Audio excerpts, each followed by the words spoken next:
Hi again, this is Felix Gaehtgens with several guests, live from the European Identity Congress 2008. I have a very distinguished number of gentlemen here with me. I have Dale Olds from Novell. I've got Jackson Shaw from Quest, Kim Cameron from Microsoft, and the old man in the corner, Dave Kearns. So we wanted to talk today about this new buzzword that's come up that Stuart Kwan from Microsoft coined a few weeks ago, and that's been generating quite a bit of buzz all along the blogosphere. The talk was of an identity buzz. Stuart went so far to say, once we come up with something like an identity bus that claims run through and that applications, other transformers can just plug into, then we've got this whole identity issue solved. That's a pretty strong statement to make. So, hey, maybe we'll get there. But I wanted to gather your vision on this. And I'll start with you, Dale. What do you think about that? What is the identity bus of the future going to look like? Is it going to be a bus? Is it going to be a hub or a switch? Is it going to be a super directory? What's it going to be like? What should it be like? A lot of jokes I'm tempted to make, but my actual thought on this issue is that first of all, I think it's hilarious that it's Stuart coining new internet terminology, because didn't ever think of Stuart as being that kind of flamboyant character that would be doing such things. But you gotta hand it to him. But the phrase has really stuck. But what I think of it is that it's what we've been working on for many years now. I think the phrase is good, and I like it. But almost a year ago, I wrote a blog post that had to do with my daughter getting access to go on a field trip.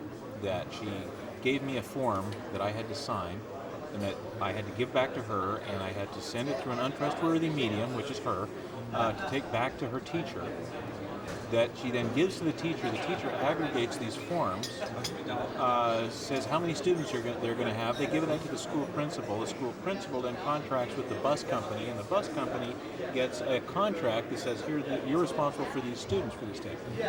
I see that as being an identity bus. They got a bit of information from me. It went to the teacher. It got aggregated with other information and transformed to the school, and then transformed to the school to the school bus agency. That a token got passed through multiple authority centers in the process of allowing my daughter to go on this field trip.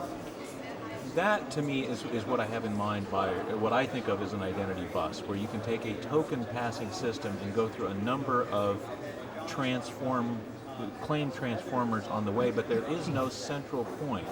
There is no central point of administration of the entire system. There are multiple administrators that each have a say in the identity data as it's aggregated and transformed as it flows through the process, like a message going through a message bus. Like a pipeline, basically. Yes. So it's actually similar to Dave's analogy earlier today of a sushi chef. That you can imagine an order, and it goes through a series of chefs and out to the waiter by the time it gets to me. So that there is a number of transformations that happen along the way. Now, pipeline certainly makes sense for quite a few of the operations that you can envision. But is that everything? Aren't there some other specific cases where you might not necessarily have a pipeline, where you might have more of a ping pong type of query interface, or where you might have more of a subscription interface, or? Oh, sure. I mean, there's lots of different cases and usefulness in them all. So when we're talking about bus versus hub, I think of a directory or virtual directory, metadirectory as the hub. Of course, that's very useful. There's many applications that will only want to interface with a hub. There's other applications that involve more than two parties that you need to pass tokens between them. What do you think, Jackson? Let me give this one to you. Okay. Well, I guess one of the things that, in agreeing with a lot of what we've already talked about today and over the last few days of the conference, and certainly what we've all been blogging about, but one of the things that kind of concerns me a little bit is just this whole aspect of the fact that we've already got a number of these plumbing systems deployed today. and what are we as an industry going to do with these plumbing systems moving forward? Is this new plumbing going to be incompatible with our old plumbing? And if so, by how much? Because I think part of the problem that we're seeing or certainly I'm seeing as a software developer and a software vendor, is the fact that customers hate this concept of all this new stuff with the old stuff being left behind. And there was a presentation yesterday where someone was talking about mainframes, and we all know that the mainframe is still out there and prevalent in a lot of ways, right? So, I mean, are we going to have a RACF to SAML, station on our bus? To what extent do we go through to make sure that we take account of all those people that are going to be left behind potentially on this journey? And that's the part that worries me a little bit. I think it's also an awesome challenge. It's something that I'm really interested in just from a software vendor perspective. Is there a way to build something that would allow these guys to jump on that bus real easily? And I don't know the answer to that yet, but that's something that's worth researching. You don't really need a RACF to SAML translator. You need a translator that understands both RACF and SAML, as well as a bunch of other things. So it doesn't have to be point to point. You have a P language in the middle. Everything gets translated to the P language, and then the P language can translate back out to everything else. So the guy who has to worry about that RACF to SAML, he's not worried about losing money because he has this one little connector that he's selling. He's just selling a RACF connector. So it can work that way. I guess I should. Yeah, I mean, Careful with those coffees. I think that I think both situations apply, and I do think that it's perfectly reasonable to have a RACF to SAML translators. It's just, and I think what we've done that is interesting as an industry is come to this notion of claims as something that could either carry RACF or SAML or LDAP or anything else, right? Anything. And so, yeah, and so at that point, the plumbing thing, it's not like the previous, okay, no, I don't want to sound optimistic, okay, and I know we're very competitive about who can be more pessimistic, but, I think that in the past, we would have a new type of plumbing, and we would say, please switch plumbing.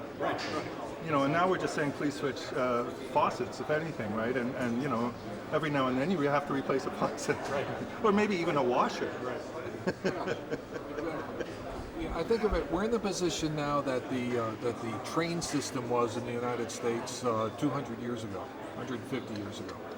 Every train had its own gauge of track, and an engine could only run on a certain set of tracks. So the train would run from this town to this town, and then you had to get off and get on another train if you wanted to go to the next town. You get off of that and go to another train to go to the next town. Now we did the same thing with air transport when that first started. You got on a plane. I can remember fondly, I had to go from Boston to Pittsburgh to get to school, and I had to fly from Boston to Philadelphia on one airline, change to a different airline to fly to Pittsburgh. Then suddenly they developed the hub and spoke method of flying, so that you could stay with one airline all the way around the world, essentially. And that's what we need to do here. We've got to stop worrying about which is the correct gauge, or which is the correct airplane, or which is the correct size pipe for the plumbing, and just find a way to move the contents, people or water or data packets, across whatever gauge or whatever pipe it is. Let's not worry about the plumbing anymore. So it's claims that are going to be running through this, and claims are generic enough. They're just a collection of, you could say, sorry for the LDAP speak, attribute valued pairs, right? Single values, multi-values. Yeah, it's just a bunch of attributes that can have Value assertion, which sounds an awful lot like claim to me. So. Claim is good. Claim's excellent. And when you were talking about all of these connectors to other systems, I don't even want to call them legacy system because I don't really think they're legacy, but I guess that is something that will just evolve as it's needed. If you do need the